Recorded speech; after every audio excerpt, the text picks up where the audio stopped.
Hi, I'm Jay Link, President of Stewardship Ministries. The Bible is full of caution lights warning us when we are about to head off course and into spiritual trouble. John issues one of those warnings to us in 1 John 2:15. Do not love the world or anything in the world. If anyone loves the world, the love of the Father is not in him. It is quite interesting that John tells us to not love the world with the very same Greek words that Jesus used when He told us that God so loved the world in John 3:16.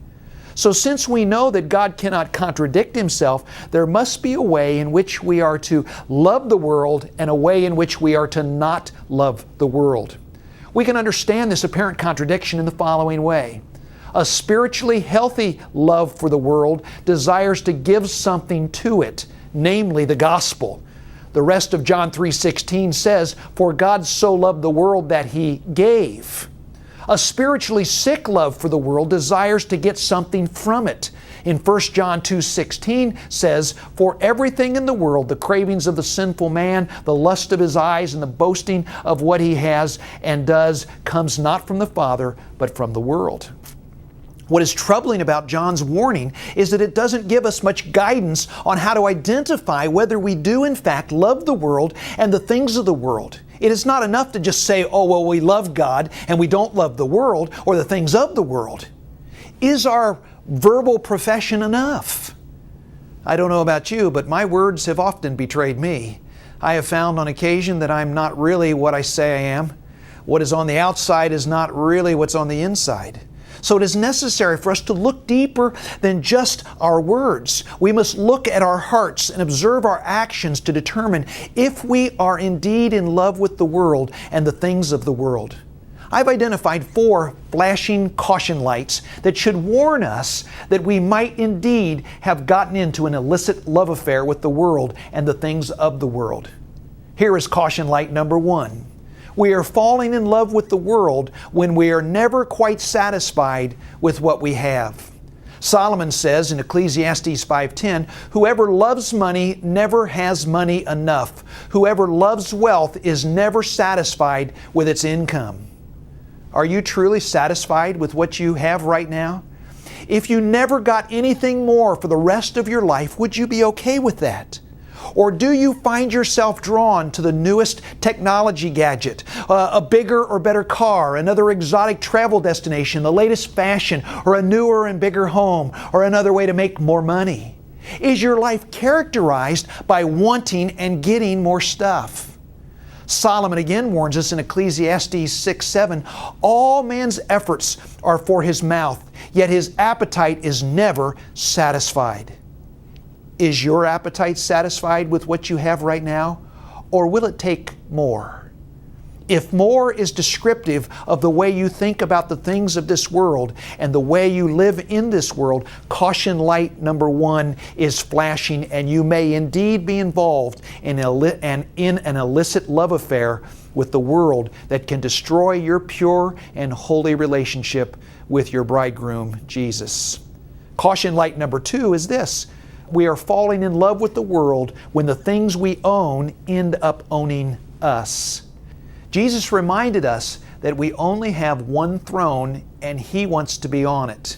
He tells us in Matthew 6:24, "No man can serve 2 masters, for either he will hate the one and love the other, or he will be devoted to one and despise the other. You cannot serve God and wealth."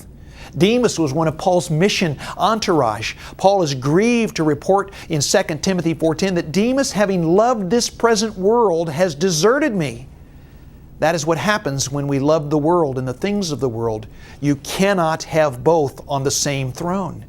Jesus tells us in Luke 12:15, "Beware and be on your guard against every form of greed, for not even when one has an abundance does his life consist of his possessions." We can own things, but things better not own us. It's easy enough to get so emotionally attached to our things that we do not want to part with them or give them away. The greater our love for our things, the more tightly we grip them. The great Holocaust survivor Corrie ten Boom often spoke these words of wisdom: "Hold loosely to the things of this life so that if God requires them of you, it will be easy to let them go." What was the rich young ruler's obstacle to following Jesus? But when the rich young man heard this statement, he went away grieving, for he was one who owned much property. Matthew 19:22. He didn't own his possessions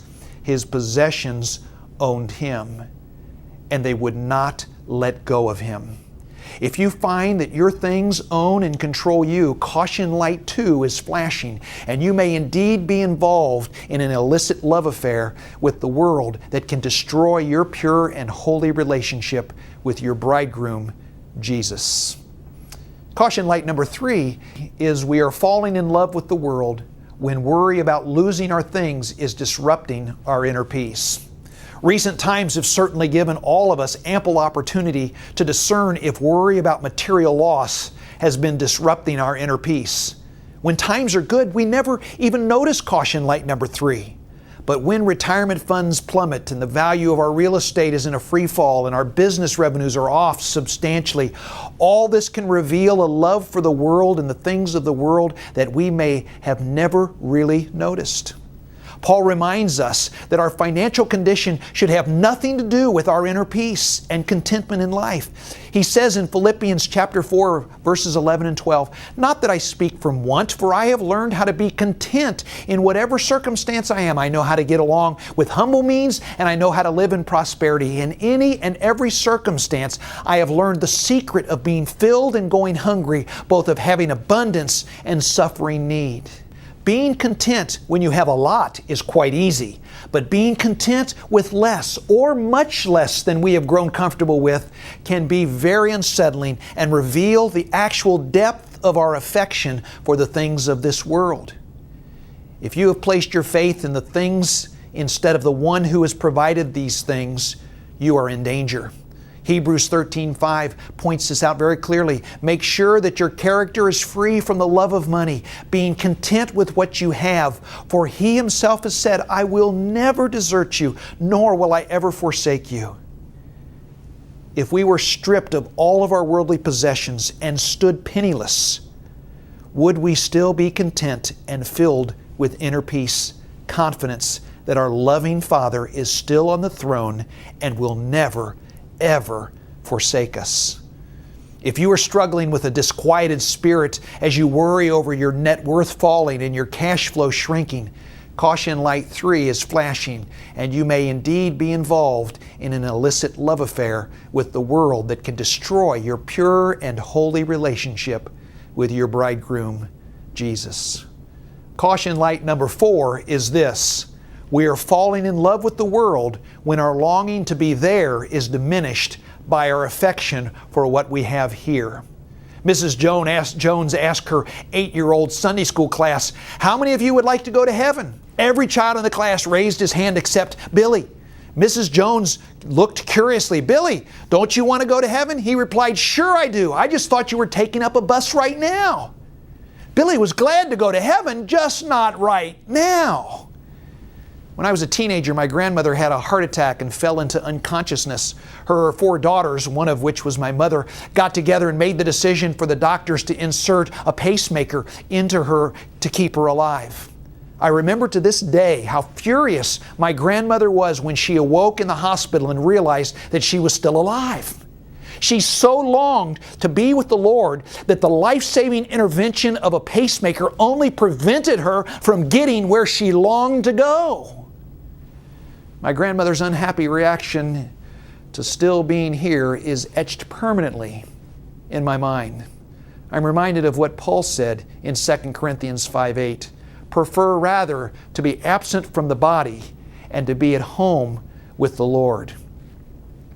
If you were given the choice today, would you prefer to go be with the Lord, or would you prefer to stay here? Are you more like Billy or my grandmother? If you have nothing more than a casual interest in being there, caution light number 4 is flashing, and you may indeed be involved in an illicit love affair with the world that can destroy your pure and holy relationship with your bridegroom, Jesus. The alluring appeal of the world and all the things of the world are very subtle and can sneak up on any of us at any time and begin wrapping its insidious tentacles around us. And before we even realize we are trapped, we are overcome. This is the very thing the parable of the seeds describes in Matthew 13:22. And the one on whom seed was sown among the thorns, this is the man who hears the word, and the worry of the world and the deceitfulness of wealth choke the word, and it becomes unfruitful. As we continue to live in this materialistic culture of ours, may we all keep our eyes carefully peeled for these 4 caution lights so that we might not unintentionally end up becoming an illicit lover of the world and the things of the world.